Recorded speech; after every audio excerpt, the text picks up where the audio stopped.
Oh my gosh, welcome. Welcome to our very first CAREcast. My name is Anna Lassiter. I'm And Andrea Pryor. thank you, Andrea, for joining us on our very first podcast, CAREcast, from the CARE team of Catalina.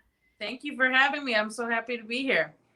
So, just as an introduction for everyone, we are a charitable foundation that was set up by the founders of Catalina, and it is run by employees. So, this podcast is trying to educate both our employees as well as the rest of the population as to some of the things that we're planning and some of the things that we support in terms of charitable organizations.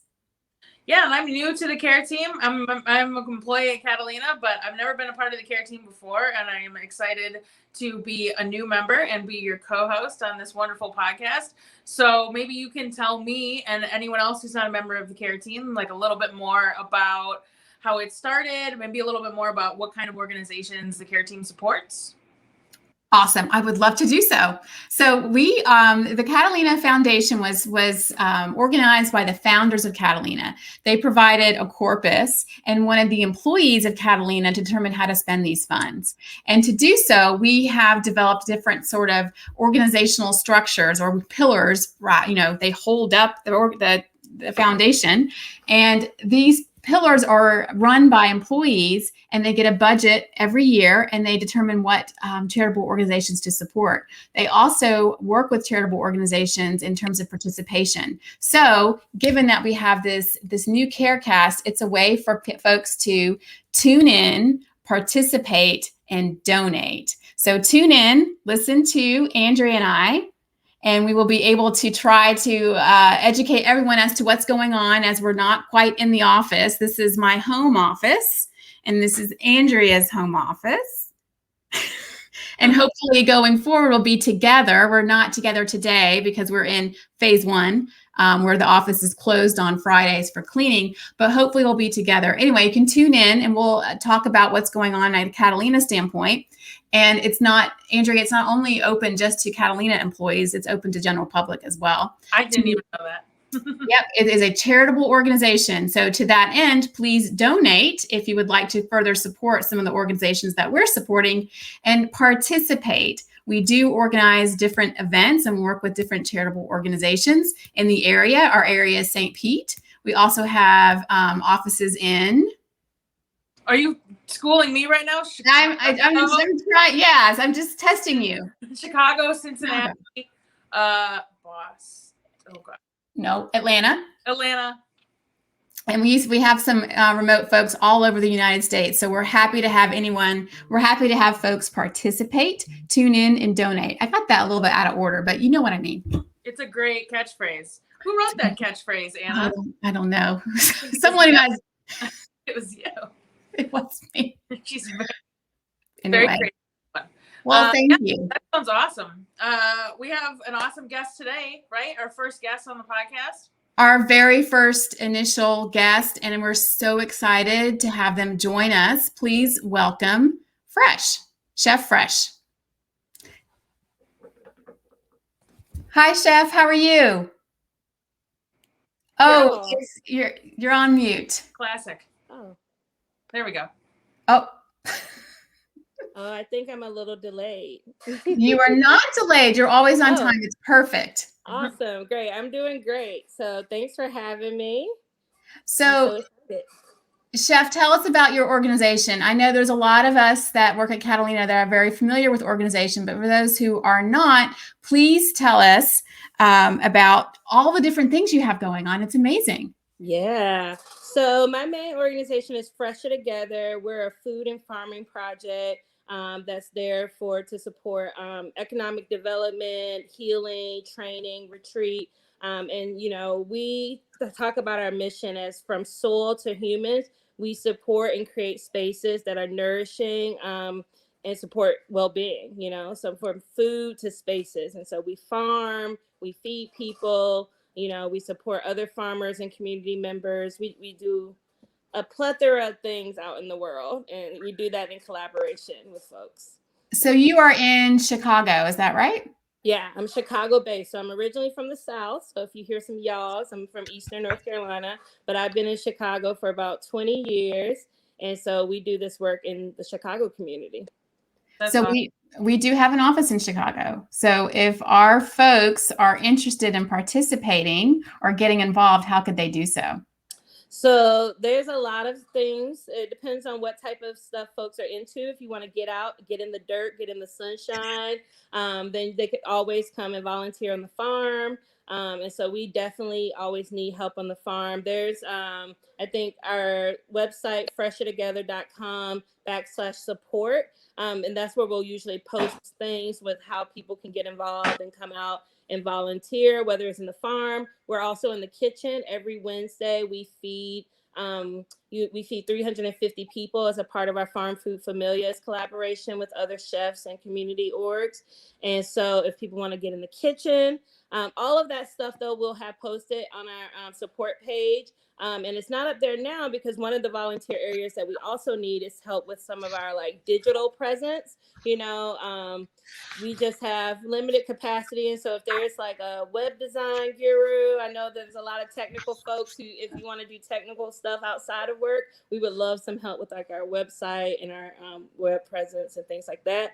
But people can always support through that way. And then we do a collaborative harvest bag. And so it's kind of like what people think of as a CSA, community supported agriculture bag, except I do it in collaboration. So it's all Black and brown farmers, their honey, value added products, so jams and jellies, and then stuff we grow from several different farms. And we curate a bag every week and put it together, and people can subscribe to that. And that'll also be on our support page. So you can like get one for yourself if you're in the Chicago area, or you can always buy one for a family in need.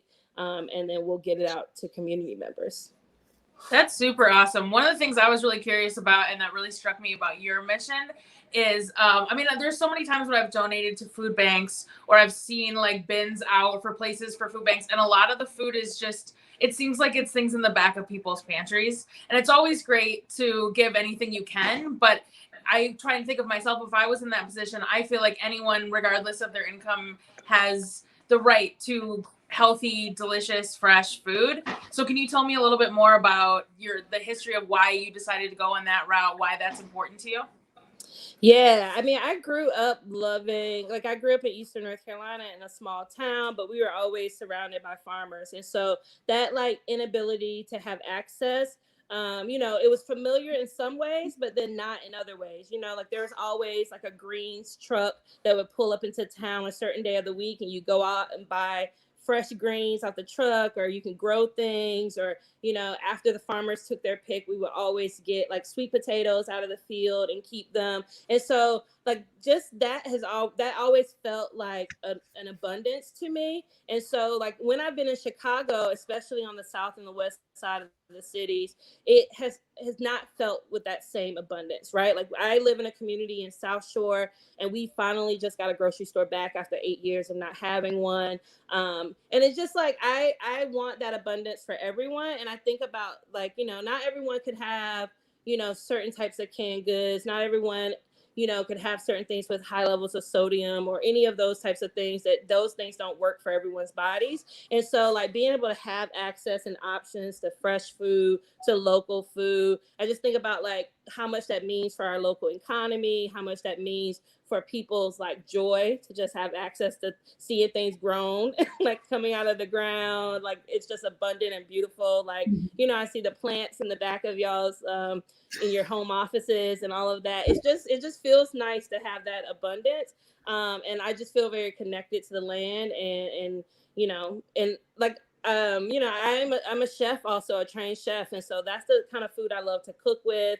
I like to grow things that taste yummy, and so I think I just kind of work within that wheelhouse and provide access to people, and from a harvest we harvest it first for you, right? Like not just those leftovers, just those things in the back of your cabinet. Like people, deserve like the first of things as well, Absolutely. So I just think about that.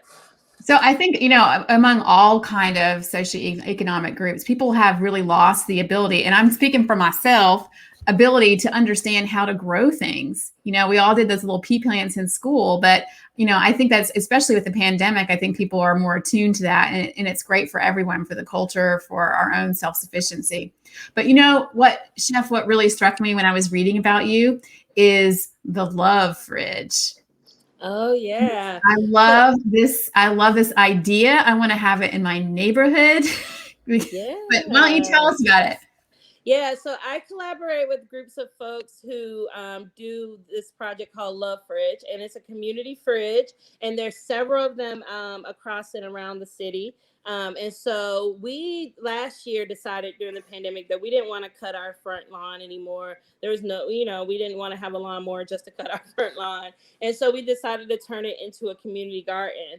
And then, for the block, for the neighbors, and we asked people what they wanted to see there. We planted some of those things as much as we could. But we found that there were some people who like to harvest things themselves, and other people who only would take it if we harvested for them. And so one of the things we thought about was like, how do we make this more autonomous so people can feel like they can take stuff even when we're not here. And one of the things that showed up was the community fridge concept, and Love Fridge has been doing that. Love Fridge Chicago has been doing that here in Chicago. And so we were able to partner with them and get a Love Fridge for our front yard and also for our commercial space. And, we had local artists paint it and build a shelving kind of unit around it so that we can put canned goods and pasta and grains and things on it too. But inside we put our produce from the garden. People donate and bring things and stock it up. People come and take what they need and leave things that they don't need. And it's just beautiful. People have been loving it.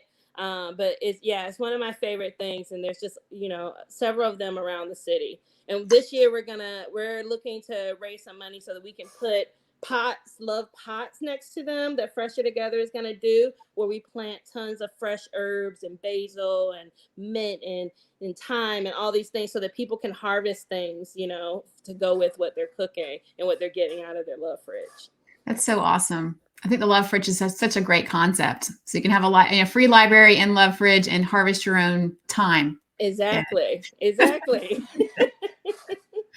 Well, thank you so much, Fresh. We so appreciate you coming on our inaugural CAREcast. Yeah, so to get in touch with Chef or to participate, donate, get involved, please contact her Facebook page or her website. And I think we have it there scrolling down and below. So we certainly appreciate you coming on our CAREcast, and we'd love to have you again when you have another big event. We'd love to help you promote it. Yeah, thanks for having me. And if anyone feels like they just need to get out of their home office, I know the pandemic has been a lot. You can come volunteer on the farm. We have volunteer days. If you want to bring your coworkers, we can have up to 10 people at a time so that we have enough space to kind of work out there. And so it's a nice way to kind of get your hands in the dirt, which always feels great. And awesome. Thank you. Great. Thank you so much. So Andrea, that kind of reminds me, I don't know if you've been to Target or Target lately. I have, yeah. Oh, have you?